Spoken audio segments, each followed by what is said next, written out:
चलो तो यारो आगे बढ़ाते हैं गवर्नमेंट ऑडिट को। और अपन आई थिंक 13 हेडिंग तक पढ़ चुके थे, अभी अपन आ गए हैं 14th नंबर हेडिंग पर। राइट। तो क्या है सर ये? Audit of receipt. ये लोगों को थोड़ा याद नहीं होने लगता, इसलिए थोड़ा ध्यान से सुनना पड़ेगा।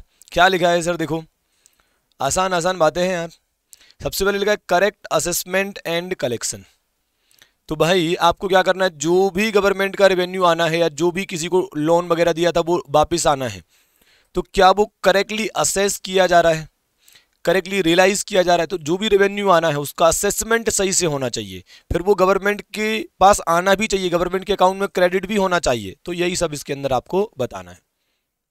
तो करेक्ट असेसमेंट एंड कलेक्शन, आप इतना भी ध्यान रखोगे, इसको सेंटेंस में कन्वर्ट कर दोगे, बेहतरीन काम हो जाएगा। फिर है आपका एडिक्वेट रेगुलेशन।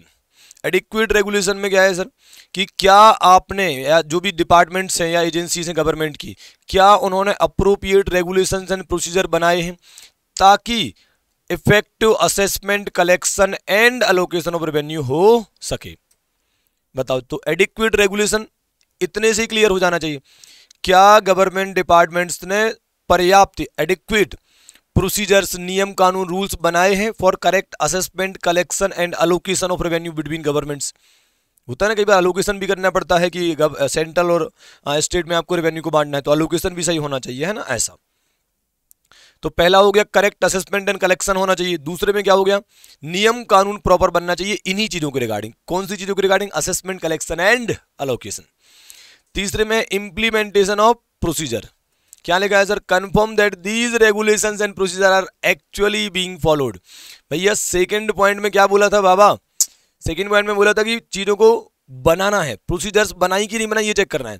थर्ड पॉइंट में ये बोला कि उन प्रोसीजर को फॉलो भी कर रहे हो या नहीं कर रहे हो। केवल बनाने से कुछ नहीं होगा, फॉलो भी करना पड़ेगा। फिर क्या है, कोई इरेगुलरिटीज तो नहीं मिली, या यूं समझो कि आपको देखना है कि अगर इरेगुलरिटीज कभी गवर्नमेंट डिपार्टमेंट में कुछ होती है तो क्या वो तुरंत डिटेक्ट हो जाए, इसके लिए कोई सिस्टम बना रखा है क्या? तो देखो क्या लिखा है, check if there are sufficient checks, sufficient controls. Check मतलब कंट्रोल, क्या सफिशिएंट कंट्रोल है to promptly detect and investigate issues like double refund ना हो जाए, फ्रॉडुलेंट या फोर्ज रिफंड हो जाना, या किसी भी तरीके से गवर्नमेंट का लॉस ऑफ रेवेन्यू होना ड्यू टू नेग्लिजेंस और फ्रॉड। तो भाई क्या आपने सफिशिएंट कंट्रोल बनाए हैं ताकि जल्दी से डिटेक्ट हो जाए अगर कोई इरेगुलरिटीज हो तो, जैसे कि डबल रिफंड। एक एग्जांपल भी याद रखोगे तो भी चलेगा। फिर क्या आता है, करेक्ट अकाउंटिंग। अकाउंटिंग सही से होना चाहिए। तो अगर मतलब आपको चेक करना है कि अकाउंटिंग सही से हो रहा है कि नहीं हो रहा है ना, तो review the system and procedure to ensure that adequately ensure correct accounting of demands. अरे डिमांड्स आता है ना, डिमांड नोटिस आता है कभी कभी आपके पास कि यार ये आपको फलाना इतना अमाउंट पे करना है टैक्स का, है ना। तो कभी डिमांड होता है, कलेक्शंस होते हैं, रिफंड्स होते हैं, या रिकवरी होती है किसी भी फाइनल सेटलमेंट के तहत। तो कुछ भी अगर है तो उसकी अकाउंटिंग सही से हो जाए। मेन पर्पस क्या है कि चीज़ों को अकाउंट फॉर भी सही तरीके से करना है, एक्यूरेटली अकाउंट फॉर करना है, ठीक है। फिर क्या लिखा है, फोकस ऑन जनरल ट्रेंड। तो भाई सुन लो, सीएनडीजी एक एक इंडिविजुअल व्यक्ति के केस चेक नहीं करता है, वो जनरल चीजें देखता है, सिस्टम प्रोसीजर देखता है कि सारी चीजें सही है कि नहीं, वो उतना ही देख सकता है, इतना टाइम उसके पास नहीं है। तो क्या लिखा है, government audit generally focuses on general trends and system issues rather than individual cases. Individual cases कैसे देखता रहेगा, एक एक असेसमेंट का केस चेक करेगा क्या? नहीं। तो वो जनरल देखता है कि सिस्टम सही है, प्रोसीजर सही है for proper assessment, collection and allocation etcetera. Judicial decision. The audit also includes a review of judicial decision taken by tax authorities to assess the effectiveness of assessment process. तो अगर सीएनडीजी को जानना है कि असेसमेंट प्रोसेस ढंग से follow की गई है, असेसमेंट ढंग से किया गया है, तो देख लो कि टैक्स अथॉरिटीज ने क्या क्या जुडिशियल डिसीजंस लिए हैं। तो उन डिसीजन से पता चल जाएगा, अगर वो डिसीजन सही से अप्लाई करें, सही से लिए हैं, इसका मतलब असेसमेंट ढंग से किया है, नहीं तो असेसमेंट ढंग से नहीं किया है। तो बताओ कितने पॉइंट है, जल्दी बोलो जल्दी बोलो। सबसे पहले करेक्ट असेसमेंट और कलेक्शन होना चाहिए, एक सेंटेंस बन जाएगा तुम्हारा, ठीक है। आप इतना बस ध्यान रखो, बाकी अंदर का आप अपने मन से ही लिखोगे, मुझे पता है। तो करेक्ट असेसमेंट एंड कलेक्शन हो जाए। दूसरा, फिर देखो एडिक्वेट रेगुलेशन, सिस्टम प्रोसीजर बनाए हैं for correct assessment, collection and allocation. फिर क्या उन प्रोसीजर, उन सिस्टम, उन रेगुलेशन को फॉलो भी किया जा रहा है। फिर क्या ऐसा सिस्टम, ऐसे कुछ कंट्रोल बनाए हैं जिससे अगर कुछ रेगुलरिटी हो तो जल्दी से पता चल जाए। फिर क्या करेक्ट अकाउंटिंग हो रही है, सारे गवर्नमेंट की रेवेन्यू की करेक्ट अकाउंटिंग हो रही है क्या। फिर गवर्नमेंट ऑडिट में ऑडिट ऑफ रिसीट के अंतर्गत जनरल ट्रेंड पे फोकस होता है, सिस्टम प्रोसीजर पे फोकस होता है, ना कि इंडिविजुअल केसेस पे फोकस होता है। एंड फाइनली आपको उनकी असेसमेंट प्रोसेस की इफेक्टिवनेस भी चेक करना है, और उसके लिए आपको उनके द्वारा लिए गए जो डिसीजन है उनको भी चेक करना पड़ेगा। बोलो यारो, क्या इतना समझ में आया? आई होप आपको समझ में आया होगा। तो अब अपन बात करते हैं audit of stores and inventories पर। Audit of stores and inventories पर क्या लिखा है सर? देखो देखो देखो क्या लिखा है सर। सबसे पहले लिखा है audit of the accounts of stores and inventory has been developed as a part of expenditure audit. समझो, audit of inventory and stock समझो एक तरीके से एक्सपेंडिचर ऑडिट करने जैसा ही है, एक्सपेंडिचर ऑडिट का पार्ट जैसा ही इसको मानते हैं। और C&AG की ड्यूटी है कि वो स्टोर्स एंड इन्वेंट्री का ऑडिट भी करे। क्या ये क्लियर है? हाँ सर, ये तो ड्यूटीज में अपन ने पढ़ा है, अपन ड्यूटीज ही तो पढ़ रहे हैं, बस अलग अलग पढ़ रहे हैं अभी डिटेल में, है ना। सबसे पहले रेगुलेशन कंप्लायंस, आपको देखना है कि क्या रेगुलेशंस फॉर परचेस, मतलब इन्वेंट्री या स्टॉक जो खरीदते हो तो परचेस के लिए, फिर उसको रिसीव करते हो, फिर उसको कभी इशू करते हो, उसकी कस्टडी, उसकी सेल्स, उसका इन्वेंट्री टेकिंग मतलब फिजिकल वेरिफिकेशन उसका करना, ये सब के लिए क्या प्रॉपरली नियम कानून फॉलो किए जाते हैं, बनाए गए हैं और फॉलो किए जाते हैं कि नहीं किए जाते हैं?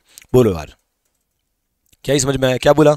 रेगुलेशन कंप्लायंस, क्या इन्वेंट्री से रिलेटेड हर चीज के लिए, चाहे इन्वेंट्री का परचेस हो, चाहे उसका इशू हो, चाहे उसकी कस्टडी हो, चाहे उसका फिजिकल वेरिफिकेशन हो, जो भी हो, इन्वेंट्री एंड स्टोर से रिलेटेड हर चीज के लिए क्या प्रॉपर नियम कानून बनाए गए हैं और क्या उनको प्रॉपरली फॉलो भी किया जाता है? ये पहले पॉइंट में लिखा हुआ है। तो आप रेगुलेशन कंप्लायंस को थोड़ा और प्रॉपर लिख सकते हो कि whether the proper procedures or rules and regulations have been made or not, और प्लस फॉलो किए कि नहीं किए। तो ऐसे भी आप ध्यान में रख सकते हो, है ना। मेन बात तो वही है कि बनाए कि नहीं बनाए और फॉलो करते हैं कि नहीं करते। दूसरा है परचेज से रिलेटेड, दूसरा है परचेज से रिलेटेड। उसमें क्या बताया है कि क्या परचेज करते समय जब आप परचेज को सैंक्शन करते होगे, कि कोई तो अप्रूव करेगा ना कि परचेज करना है, तो क्या लिखा है? Verify that purchases are properly sanctioned and are economical, सस्ते में खरीदी, and comply with the purchase rules set by the competent authority. Simple शब्दों में बताऊं, आपको इस पॉइंट में क्या ध्यान रखना है? आपको यह ध्यान रखना है कि परचेज के लिए कॉम्पिटेंट अथॉरिटीज ने जो भी रूल्स बनाए हैं, क्या उनको फॉलो किया जा रहा है या नहीं किया जा रहा है। बात खत्म, मेन यही ध्यान रखना है, ठीक है। वन लाइनर में तो बोल रहा हूं, 4 नंबर का क्वेश्चन आना है, अभी की लाइन में लिख लो, है ना। थर्ड है प्राइस रीजनेबलनेस, कि जो भी इन्होंने माल खरीदा है, क्या वो रीजनेबल प्राइस पर खरीदा है, क्या वो उसी प्राइस पर खरीदा है जिस पर कॉन्ट्रैक्ट हुआ था। गवर्नमेंट कॉन्ट्रैक्ट करती है कि भाई इस प्राइस पर हम आपसे खरीदें, क्या उसी प्राइस पे खरीदा है, ठीक है। क्या क्वालिटी और क्वांटिटी के सर्टिफिकेट दिए गए हैं, मतलब माल आया तो क्या उसका क्वालिटी इंस्पेक्शन हुआ था क्या, फिर जिस डिपार्टमेंट ने करा उससे क्वालिटी सर्टिफिकेट लिया था क्या, ऐसा। क्वांटिटी बराबर थी क्या, ऐसा। इसके अलावा कोई रिपोर्ट ऑन अनइकोनॉमिकल परचेज, आपको रिपोर्ट में बताना है अगर कोई अनइकोनॉमिकल मतलब कोई महंगी चीज खरीदे, महंगी चीज समझ रहे हो, मतलब जो नॉर्मली रेट होना चाहिए उससे ज्यादा रेट पे खरीदना, मतलब महंगा खरीदना एक तरीके से, है ना, ठीक है। या कोई लॉसेस हुए हैं क्या गवर्नमेंट को due to defect and poor quality stores, ऐसा कुछ, ठीक है। तो पहला हो गया रेगुलेशन कंप्लायंस, क्या स्टोर्स एंड इन्वेंट्री से रिलेटेड जितनी भी चीजें होती हैं उन सब के लिए प्रॉपर नियम कानून बनाए गए हैं और उनको फॉलो भी किया गया है कि नहीं किया गया। दूसरा परचेज कंप्लायंस, क्या जितने भी कंपिटेंट अथॉरिटी ने परचेज से रिलेटेड नियम कानून बनाए हैं क्या उनको फॉलो किया जा रहा है, यस। तीसरा प्राइस रीजनेबलनेस, बस इतना ध्यान रखो कि जो भी स्टोर्स या इन्वेंट्री खरीदा जा रहा है क्या वो रीजनेबल प्राइस पे खरीदा जा रहा है, अगर नहीं खरीदा जा रहा है तो उसको रिपोर्ट करो, ऐसा ध्यान रखो आप, है ना। अकाउंट्स एक्यूरेसी, यहां पर जो भी आप इन्वेंट्री से रिलेटेड अकाउंट्स बनाते हो वो एक्यूरेट होना चाहिए। तो क्या लिखा है? Review the accuracy and correctness of accounts related to receipt, माल आया उसका अकाउंटिंग सही से होना, उसके इशू का अकाउंटिंग सही से होना, उसके बैलेंसेस निकालने का तरीका सही होना, ये सब बात है ना। अगर कोई आइडल या एक्सेस इन्वेंट्री मिल रही तुमको फालतू पड़ी है लंबे समय से तो उसको भी रिपोर्ट करना है ना। फिर आता है पीरियोडिक वेरिफिकेशन, क्या लिखा है? क्या पीरियोडिक वेरिफिकेशन किया जाता है to confirm the existence of stores. यार स्टोर्स इन्वेंट्री की बात आए, स्टॉक की बात आए और पीरियोडिक वेरिफिकेशन ना हो, ऐसा हो सकता है कहीं भी पूरे ऑडिट में अगर इन्वेंट्री स्टोर्स की चेकिंग की बात आती है ना तो ये तो अंदर से आनी चाहिए कि फिजिकल वेरिफिकेशन टाइम पर किया जा रहा है या नहीं किया जा रहा है। ये भी एक अच्छा कंट्रोल है, हर कंपनी के मैनेजमेंट को पीरियडिकली वेरिफिकेशन करना चाहिए कि जो इन्वेंट्री हम रिकॉर्ड में दिखा रहे हैं वो एग्जिस्ट करती है या नहीं करती। तो सिमिलरली गवर्नमेंट को भी तो करना चाहिए ना, समझा कि नहीं समझा? ओके। फिर क्या है? वैल्यूएशन रिव्यू, मतलब इन्वेंट्री का वैल्यूएशन चेक करना है। क्या लिखा है? वैल्यूएशन ऑफ इन्वेंट्री चेक करो to ensure that physical accounts match the value accounts. जो फिजिकल अकाउंट जिनमें क्वांटिटी दी है और वैल्यू अकाउंट जिनमें क्वांटिटी वैल्यू दोनों दी है, आप मैच करो बराबर वो मैच हो रहा है कि नहीं हो रहा है, ऐसा है ना। सिंपल शब्दों में आपको वैल्यूएशन चेक करना है, आप तो बस इतना लिख सकते हो कि review the valuation of stores and inventory, इतना भी लिखोगे तो भी चलेगा। फिर क्या लिखा है, verify that any adjustment of profit or loss due to revaluation of inventory. अगर आप इन्वेंट्री का रिवैल्यूएशन करते हो और उसकी वजह से कोई प्रॉफिट या लॉस आता है तो क्या उसका एडजस्टमेंट सही से किया गया है या नहीं किया गया है। बोलो यार, आई होप आपको समझ में आया होगा। देखो क्या क्या लिखा है, एक बार देखो फिर से। पहली बात, रेगुलेशन बनाए और फॉलो करे कि नहीं करे। दूसरा, परचेज से रिलेटेड सारे नियम कानून जो कंपीटेंट अथॉरिटी ने बनाए वो फॉलो करे कि नहीं करे। सही प्राइस पे स्टोर खरीदा कि नहीं खरीदा। अकाउंटिंग सही से करी कि नहीं करी उसकी। फिर पीरियडिकली वेरीफाई करा क्या इन्वेंट्री को। और लास्टली उनका वैल्यूएशन। ठीक है, तो एक तरीके से देखा जाए तो इसके अंदर हमने एग्जिस्टेंस चेक कर लिया। फिजिकल वेरिफिकेशन क्यों करते हैं, एग्जिस्टेंस चेक करने के लिए। यहाँ पर वैल्यूएशन चेक कर लिया, यहाँ पर अकाउंट्स की एक्यूरेसी चेक कर ली, यहाँ पर सही रेट पे खरीदा कि नहीं खरीदा। यहाँ पर सारे ये दोनों नियम कानून से रिलेटेड हो गए। पहले पॉइंट में इन्वेंट्री के रिगार्डिंग जितनी भी चीजें होनी चाहिए उनके रिगार्डिंग जो नियम कानून बने वो फॉलो हो रहे कि नहीं हो रहा है। और सेकंड वाले में केवल परचेज से रिलेटेड बातें की हैं।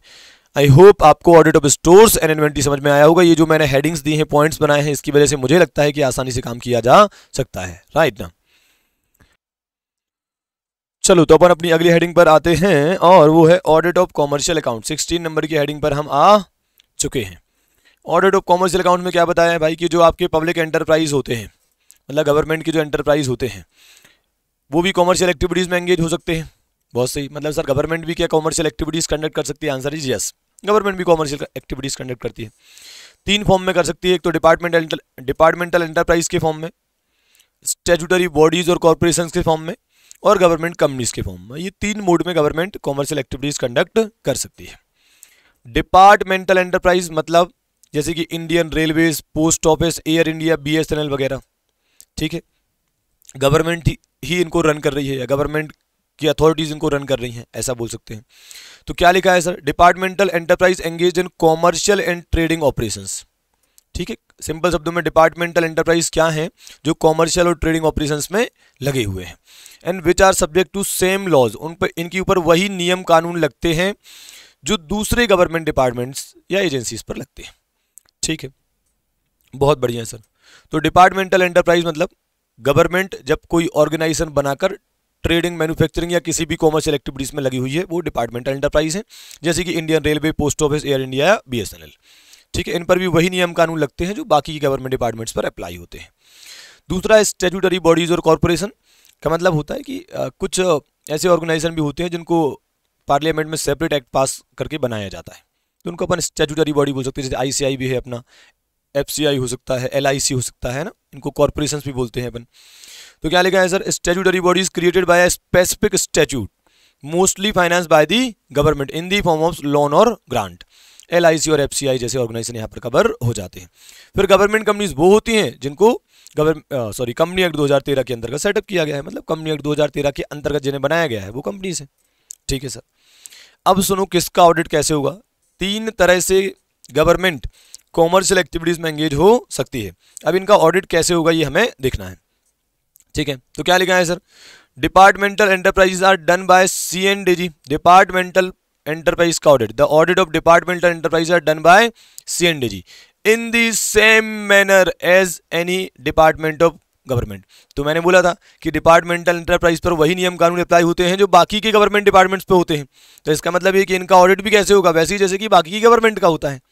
ठीक बात है, ओके, क्योंकि ये तो एक तरीके से गवर्नमेंट ही हो गई यार, है ना। फिर क्या लिखा है, स्टैट्यूटरी बॉडीज और कॉर्पोरेशंस। तो चूंकि ये सेपरेट एक्ट के माध्यम से बनाए गए हैं तो उस एक्ट के प्रोविजन के हिसाब से, जैसे LIC का LIC एक्ट है, SBI का SBI एक्ट, तो इनका ऑडिट उन्हीं के एक्ट के हिसाब से होगा, उसी एक्ट के प्रोविजंस के हिसाब से होगा जिस एक्ट के अंतर्गत इनको बनाया गया है। तो क्या लिखा है, स्टैट्यूटरी बॉडीज और कॉर्पोरेशन का audit depends on the nature and type of statute governing the bodies और कॉर्पोरेशंस।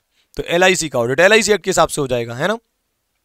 ठीक है, फिर गवर्नमेंट कंपनीज का ऑडिट कैसे होगा, ऑब्वियसली गवर्नमेंट कंपनी मतलब कंपनी है तो कंपनीज एक्ट 2013 के प्रोविजंस को ध्यान में रख के गवर्नमेंट कंपनी का ऑडिट किया जाएगा। इसका मतलब ये हुआ कि CNDG अपॉइंट करेगा गवर्नमेंट कंपनी के ऑडिटर को। फिर क्या होगा सर, CNDG चाहे तो उनका सप्लीमेंट्री ऑडिट भी कर सकती है, और जो गवर्नमेंट कंपनी के ऑडिटर्स होते हैं उनको CNDG क्या कर सकता है, डायरेक्शन भी दे सकता है। बहुत जनरल है, बोलो यारो, पर ये आ सकता है एग्जाम में। सो अकाउंट्स ऑफ कॉमर्शियल अकाउंट समझ में आया।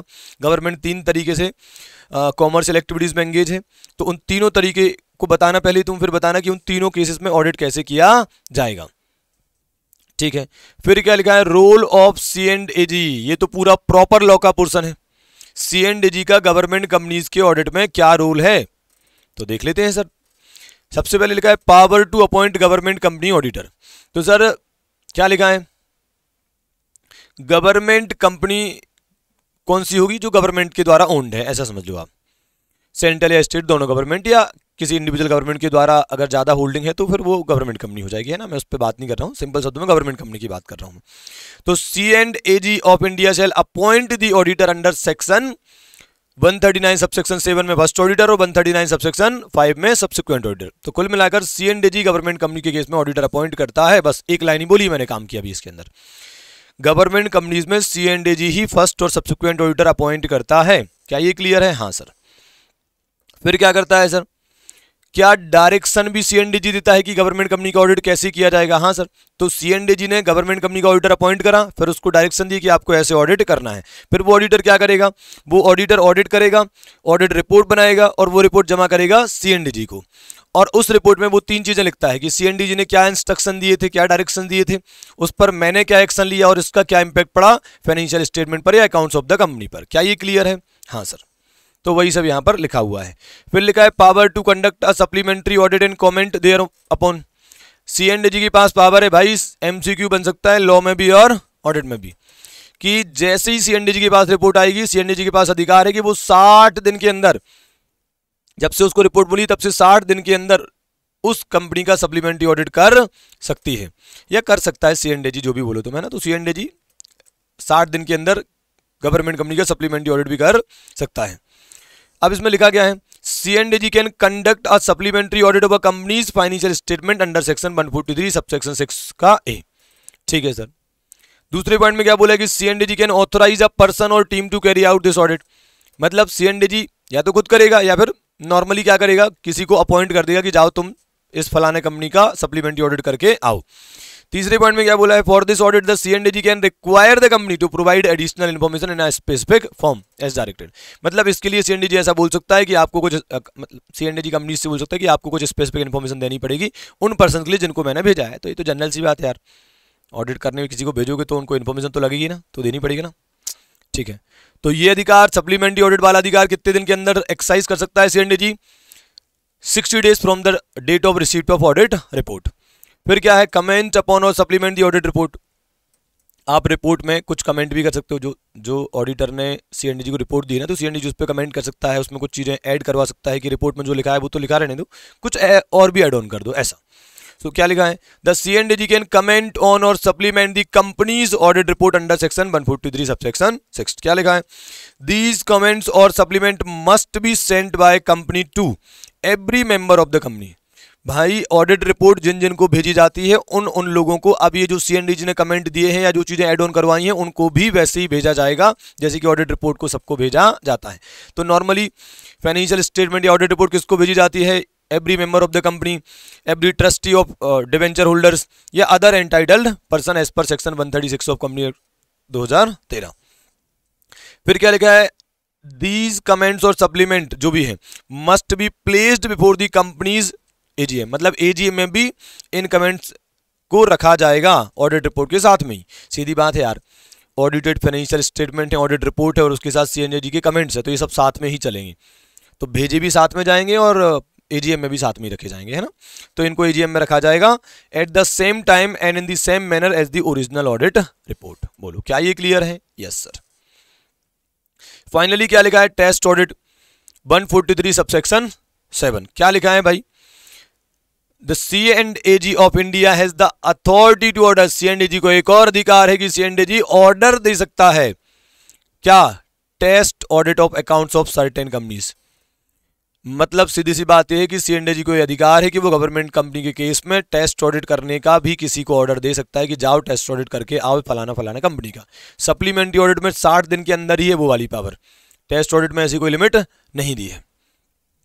फिर C&AG ऐसा कब करेगा, ऐसा मतलब टेस्ट ऑडिट कब करने को बोलेगा C&AG? जब उसको सही लगेगा।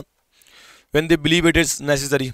फिर if a test audit is conducted, अगर टेस्ट ऑडिट किया जाता है और उसकी रिपोर्ट बनाई जाती है तो ऐसा करते समय कुछ एडिशनल चीजों के भी प्रोविजंस ध्यान में रखने पड़ेंगे। किसके? Section 19A of C&AG duties power and conditions of service act 1971, इसके प्रोविजंस को भी ध्यान में रखा जाएगा जब टेस्ट ऑडिट किया जाएगा और उसकी रिपोर्ट बनाई जाएगी। ठीक है, तो बहुत जनरल है, कोई दिक्कत की बात नहीं है, ऑलरेडी आप लॉ में पढ़ भी चुके हो। अब हम आ जाते हैं रिपोर्टिंग प्रोसीजर पे। रिपोर्टिंग प्रोसीजर, यहां पर हमारा गवर्नमेंट ऑडिट खत्म हो जाएगा, इसके बाद हम शुरू करेंगे लोकल बॉडी का ऑडिट। क्या लिखा है सर? Audit effectiveness. सुन लो भाई, ये पहले हेडिंग हुआ नहीं करती थी, बाद में आई थी, तो आप ध्यान देना, ये ऐसी हेडिंग्स अगर कभी आ गई तो कुछ भी नहीं लिख पाओगे, आप जीरो हो जाओगे। मुझे तो लगता है इस पे आर बना लेना चाहिए, ध्यान नहीं रहता ना, अलग टाइप की हेडिंग है। क्या लिखा है सर? रिपोर्टिंग प्रोसीजर की बातें हो रही हैं, रिपोर्टिंग प्रोसीजर की बातें हो रही हैं, मतलब C&AG की रिपोर्ट का प्रोसेस काइंड ऑफ ऐसा लग रहा है सुन के। देखते हैं क्या है। Audit effectiveness. The effectiveness of an audit depends on reporting result to the appropriate authorities for corrective action and to prevent future issues. इसका मतलब ये हुआ, आप कितना भी अच्छा ऑडिट कर लो यारो, जब तक उसकी रिपोर्ट अच्छे से नहीं बनाओगे, जब तक उस ऑडिट का आउटकम ढंग से रिपोर्ट में नहीं लिखोगे और उसको सही लोगों के हाथ में सौंपोगे नहीं, तब तक उस ऑडिट का कोई मतलब नहीं है। अगर आप चाहते हो कि जो आपने ऑडिट करा है उसका कोई मतलब निकले, उससे कुछ फायदे हों, तो उसकी रिपोर्टिंग ढंग से होना चाहिए। तो एक तो लिखो ढंग से ऑडिट रिपोर्ट में क्या क्या प्रॉब्लम्स मिली, सारी चीजें, उसके रिकमेंडेशंस क्या क्या हैं, और उनको सही अप्रोप्रिएट अथॉरिटी को सौंपो, तब जाके रिपोर्टिंग का सही फायदा मिलेगा, ऑडिट का सही फायदा मिलेगा। तो क्या लिखा है सर? ऑडिट का इफेक्टिवनेस ही डिपेंड करता है on reporting results to the appropriate authorities for corrective action and to prevent future issues. फिर क्या लिखा है सर? आर्टिकल 151 क्या कहता है सर? कि C&AG shall report on the accounts of union और स्टेट। ठीक है, और रिपोर्ट बनाकर किसको देता है? अगर यूनियन की होगी तो प्रेसिडेंट को, और स्टेट की होगी तो गवर्नर को। और फिर फाइनली वो प्रेसिडेंट और गवर्नर क्या करते हैं? पार्लियामेंट में या फिर स्टेट लेजिस्लेटिव असेंबली में, एज द केस में भी, में वो प्लेस करते हैं। तो प्रोसीजर क्या हो गई? C&AG पहले ऑडिट करेगा यूनियन का या स्टेट गवर्नमेंट का, फिर उनकी जो रिपोर्ट होगी वो किसको देंगे? प्रेसिडेंट या गवर्नर, एज द केस में भी को, यूनियन के केस में प्रेसिडेंट को और स्टेट के केस में गवर्नर को वो रिपोर्ट सबमिट करेंगे। फिर प्रेसिडेंट उसको पार्लियामेंट में प्लेस करवाएगा और जो आपका गवर्नर है वो स्टेट लेजिस्लेटिव असेंबली में प्लेस करवाएगा। तो आप समझ रहे हो, आप प्रोसीजर, रिपोर्टिंग प्रोसीजर, पहले कौन किसको दे रहा है, फिर वो आगे क्या कर रहा है, यही तो प्रोसीजर स्टेप्स, समझ रहे हो। तो पहले बताया कि ऑडिट की इफेक्टिवनेस ही रिपोर्टिंग रिजल्ट्स पे डिपेंड करती है। फिर दूसरे में क्या बताया कि रिपोर्टिंग में होता क्या है, कौन किसको रिपोर्ट देता है, फिर वो आगे किसको देते हैं, ये प्रोसीजर है।